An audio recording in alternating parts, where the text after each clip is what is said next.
Hi, I'm going to show you how to set up the election year and everything that you need to have set up to run a ballot for the ASP ballot system. The first thing that you need to do is to go through and set up a election year. So that's what everything is based on, is based upon this active election year. If this doesn't exist, the system will warn you. They'll say something like administrative error. um, the administrator needs to create the election year, and that will show up in red on the system when you log in. So the first thing that you need to do is click on this Add New Election button. That will come up with this window here where you can choose the start date and end date for the ballot. And when as soon as this date hits, the ballot will be able to be placed by the users. They don't have to receive an email to fulfill their ballot. All they need to do is go to the pharmacognosy.us/ballot system and plug in their email address to log in, essentially, to validate who they are, and they'll be able to place their ballot. So you got to choose a start date and end date, and these can be edited if you need to adjust them for any reason.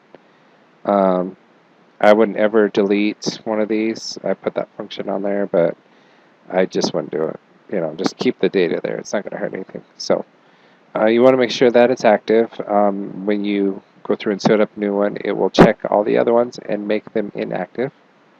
And so, for example, this year I went through and I set up a 2013 ballot. It's always for the year before. It's 2014 right now when I made this video. So now that you've got an active, so you can see active uh, election year, you need to create some positions for the candidates. And you do that by coming to this candidate position screen. You should see some from the previous years. You add a new one with this button right up here.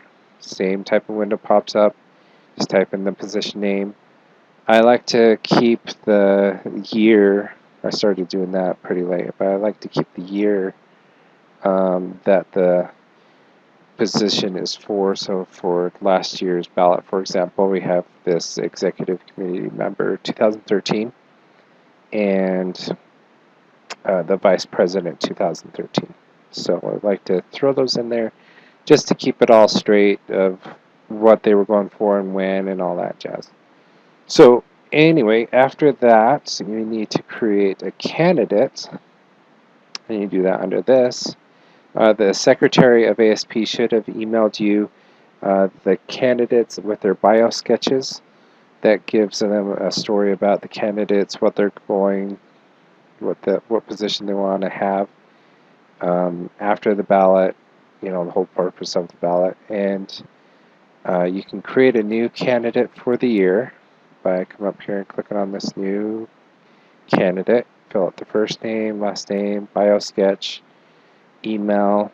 This part is important. If the person doesn't have an email address that they've supplied you with, just go ahead and enter their first name, last name, just like this, John Doe or whatever. The system checks to see if they are in the system currently or not. So if you accidentally had them in there before, it's going to say, hey, this person already exists. Assign them to the year that they're running.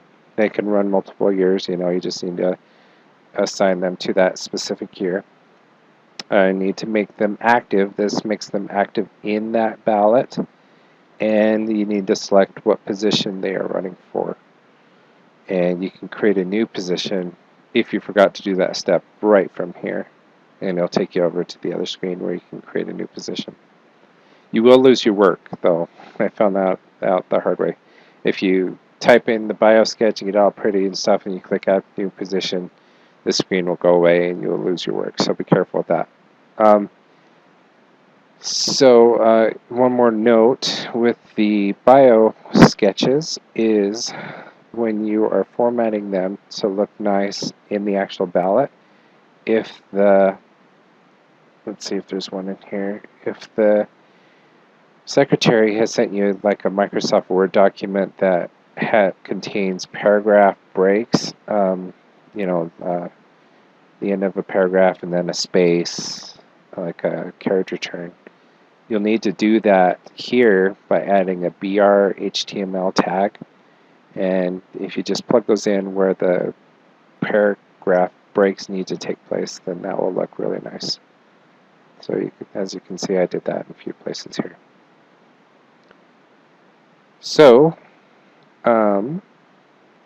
now that you have your candidates in place, you just want to make sure that only the ones running for that year are active, and you can sort this by just clicking on those buttons there. Go through, and we have 1, 2, 3, 4 for 2013. All of those are active, and so that's what should appear on the ballot. So that takes care of that. And I'm going to stop the video, and we'll go on to the next section where we'll send the ballot to yourself.